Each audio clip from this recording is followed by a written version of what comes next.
Is Miami's Cam Ward the top quarterback in the country right now?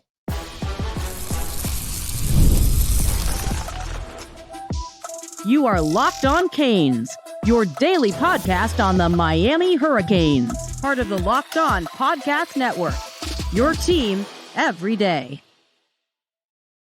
I am Alex Dono, University of Miami alumnus, co-host of Locked On ACC, and writer for Canes County at Rivals. And thank you so much to the everydayers for making Locked On Canes your first listen and your first watch today. We're available free wherever you get your podcasts. We're free on YouTube. We're part of the Locked On Podcast Network, your team every day. So Cam Ward, as we all know, he's been in the Heisman conversation all season long. He has pulled off miraculous comebacks the last couple of weeks, but I would love to get some national perspective on how Ward stacks up with some of the other top quarterbacks in the country. And that's why we bring in good friend of the show. It's been too long since we've had him on. Happy to have him back. He's Dalton Wasserman from Pro Football Focus. He's a PFF analyst, co-host of the PFF College Football Show, which I highly recommend. Very informative show. Dalton, what you've seen and more importantly, what you've analyzed on Cam Ward so far this season, what does that tell you? Look, he's one of the best quarterbacks in the country. If he's not in your top 3 to 5 quarterbacks, I'm not really sure what kind of list you're making. He's the highest graded quarterback in the Power 5 for us right now.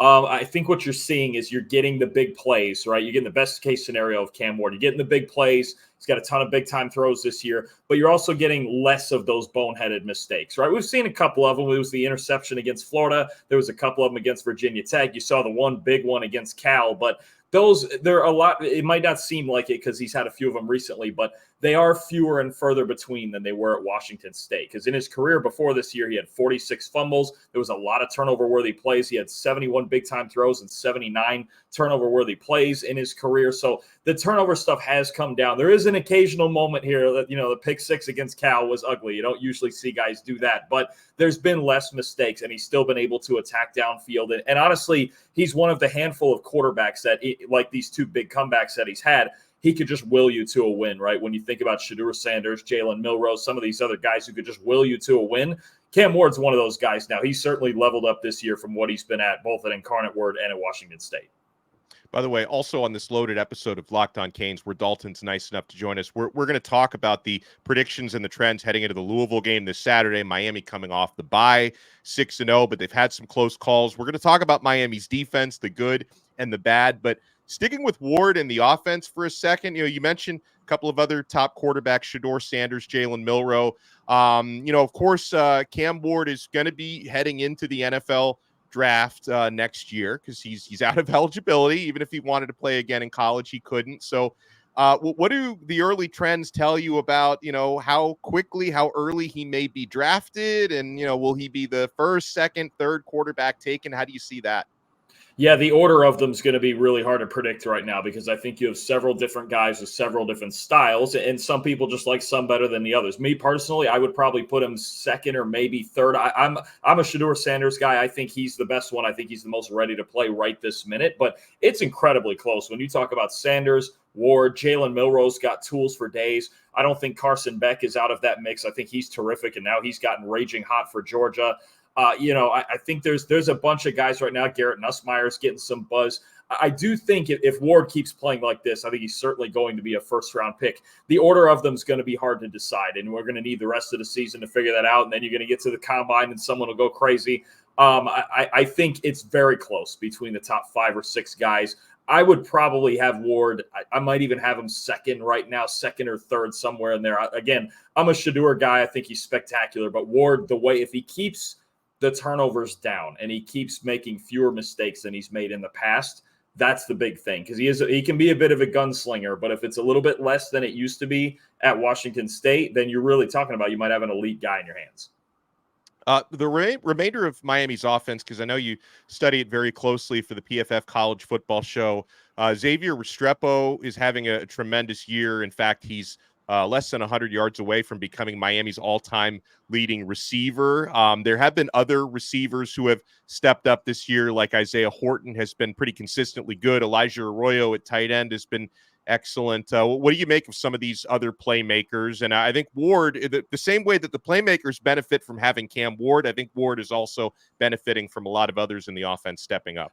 Yeah, I agree. I mean, to have guys, Restrepo is obviously a superstar. I would draft him in the second round tomorrow. I think he's that good. He's got as good a football IQ as any receiver in the country. And I've been really impressed with Horton lately. I think it gives him a second vertical threat. And we're going to talk about it more when we get into this Louisville preview. I think Isaiah Horton giving him another downfield threat, right? Because you have guys like Sam Brown who can work after the catch. And obviously they still want to run the ball a little bit with Damian Martinez, right? But I think what makes this Miami team so good is they can honestly score a touchdown on any play. And the two big guys that are getting downfield vertically and getting open are Restrepo and Isaiah Horton. I think the emergence of Horton has really given this offense just a scary dimension of like you can't double cover anybody. And Cam Ward's as good a downfield thrower as there is in the country. The fact that they can take off, that's why they're making these big comebacks, is they can make big plays. He can make big plays with his feet too. I just think Miami, they're stacked at receiver. It's big time. I believe they're third in the country for us in receiving grade.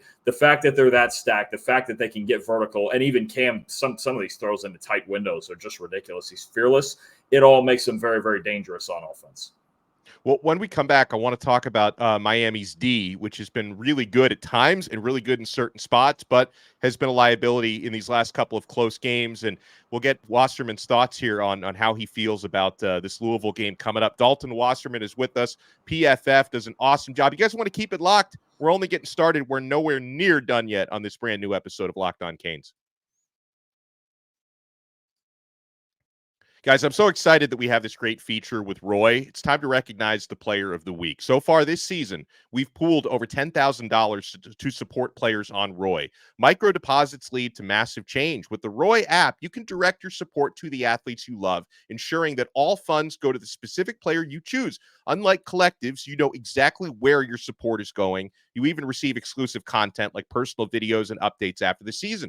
The best part, it's risk-free. If the athlete transfers or doesn't deliver the content, you get your money back. And this week, I know Miami's coming off the bye, but we're supporting Mark Fletcher in Miami's backfield because he's having a very good year, especially coming off the injury he had in the bowl game. So we pitched in today $100. We'd love for you to join us. Even $10 makes a difference. Let's show Mark Fletcher the love and keep him connected to our school. Remember, pay today, celebrate tomorrow. Your support sets your team up for success. Plus, don't miss out on Roy's exciting giveaway. Win 2 tickets to a game in November. Just download Roy, create an account, and enter referral code Locked On, and you're entered. If you're already on Roy, any contribution to an athlete's campaign also gets you entered automatically. No purchase necessary, void where prohibited. Download Roy and join the NIL game with no subscriptions and no fees. And be sure to check them out on Instagram, Facebook, and X at Roy_return_on-you for more info. My friends, we're also proudly brought to you by FanDuel. And yeah, we've been having a lot of fun and winning money all season long. And NFL fans, you can start the season with a big return on FanDuel, America's #1 sportsbook. So when you get a hunch in the middle of the game, you can check out the latest stats, view live play-by-play, and so much more right on the same page where you place your bets. You'll get started with $200 in bonus bets guaranteed when you place your first $5 bet. That's FanDuel.com, America's #1 sportsbook. Thank you for making Locked On Canes your first listen and your first watch today. Make sure you check out Locked On College Football as well. Spencer McLaughlin does an awesome job taking you through all the big games, all the big storylines. Much like this show, Locked On College Football is available free on YouTube and free wherever you get your podcasts. Dalton Wasserman from the PFF College Football Show is with us. Dalton, we spoke before the season about how terrorizing Miami's defensive line could be, and so far, they've lived up to that for the most part, despite the fact that Ruben Bain has played sparingly this year. He missed the second, third, fourth, and fifth games of the season, just returned last week against Cal. At the same time, there have been concerns realized about the defensive secondary and the coverage the last couple of weeks. So what stands out to you in good ways and bad ways about Miami's D? Yeah, I think, like you mentioned, the defensive line's a heartbeat, right? When you talk about even without Bain, they still had guys inside playing well, like Simeon Barrow, and on the edge, like Tyler Barron and Elijah Alston. They're just so loaded on this defensive line that it was really one of the easiest things of the season for us to project was, well, Miami's going to have a really good pass rush. Their front four is going to be a problem. The harder part was the back end, right? And you're talking about a secondary that they added Mish Powell, but they didn't add a whole lot of other outside pieces. And they're kind of, if opposing quarterbacks do have time to work with, then you're talking about, okay, this secondary now gets put on the spot, right? Because I wouldn't say they're quite as talented as the defensive line. And you're talking about 2 new starting safeties when last year you had Cam Kinchins and James Williams both get drafted to the NFL. Two new starters back there. I think you've got some guys struggling now lately, especially as they've gotten deeper into better competition, right? Especially the last 2 weeks against Vatek and against Cal. They're figuring it out, right? And I think one of the themes you're going to start seeing, like kind of like Fernando Mendoza had in the Cal game, is teams are going to get rid of the ball quickly, right? You can't just give Miami 3.5, 4 seconds to let their D-line tee off on you, because they will, right? Just like they did against Florida, really like they've done every week. They have caused havoc every single week up front, but some inexperience, and I think still some guys trying to figure out how to play together. And I think some guys who just aren't playing maybe as well as they should, right? I think about someone like Daryl Porter Jr., who has their lowest coverage grade for us of any of their starters. And last year he was really good. He was one of the best corners in the ACC. So I think there is definitely room to improve. It's going to be one big thing about not getting maybe into so many high scoring games, especially early, falling behind early. This back seven is going to be something to watch, but the D line is elite and their pass rush keeps you in every game. So, all right, I'm looking ahead now to Saturday. It's 12 noon, a noon game. And you know what? I know a lot of people complain about noon games. Anything's better than having to stay up into the middle of the night to have heart palpitations during that Cal game. I will take a noon game anytime we can get it. Miami on the road at Louisville. Hurricanes are favored. Last I checked, 4.5 points on FanDuel. Louisville does have 2 losses this year. I think that in a lot of ways they're better than their record indicates. Do you agree? And how do you size up this matchup? Yeah, they're definitely better than the record indicates. You look at some of their losses, SMU's a very good team. Notre Dame, they had chances to win that game, and they made a lot of self-inflicted mistakes. Look, Louisville's very good, and they're very physical, right? And I think I'll actually be at this game, so I'll get to see this. Yeah, we're driving over from Cincinnati to go see it, and I think it's going to be a fun one. You've got actually 2 of the best defensive lines in the country. That's the headliner for me for Louisville. Ashton Gelati and those guys they have up front can cause a lot of problems, especially in run defense. They're one of the best run defending teams in the country. So I'm curious if Miami is going to find some space in the run game, or if they're going to ask Cam Ward early in the game to do what he's been doing in fourth quarters and just take the game over and then maybe create space in the front. I think there's a very interesting dynamic with both of these teams trying to work around these elite defensive lines, because they both have it.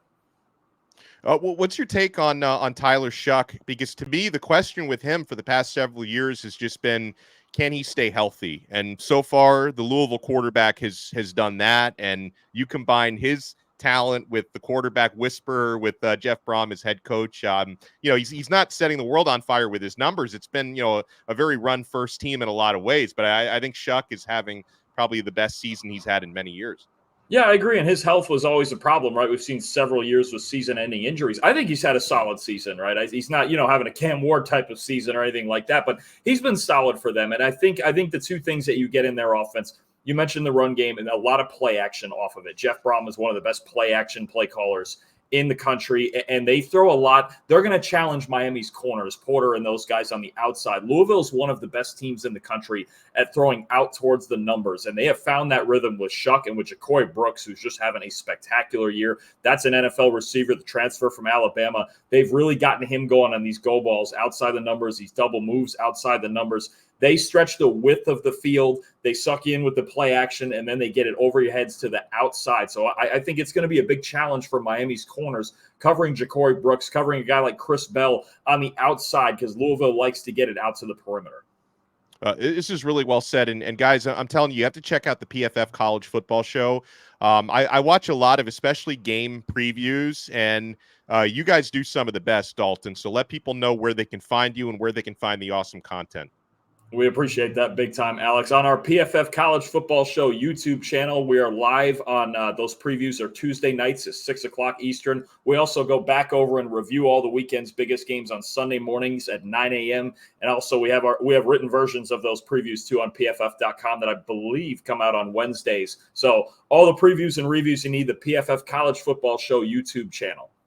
And make sure you guys check that out, because I'm telling you, it's really good, and you're gonna enjoy it. Whether you're looking for previews on Miami games or anyone else in the country, make sure you check out PFF College Football Show. And thank you guys for making Locked On Canes your first listen and your first watch today. Make sure you smash that like button and subscribe to our channel. If you listen to the audio version, make sure you subscribe on Apple Podcasts, Spotify, wherever you get your pods. Huge shout out to Dalton Wasserman. Follow him on X at PFF_Dalton. And we'll talk to you guys again next time on another episode of Locked On Canes. We are part of the awesome Locked On Podcast Network. Your team every day.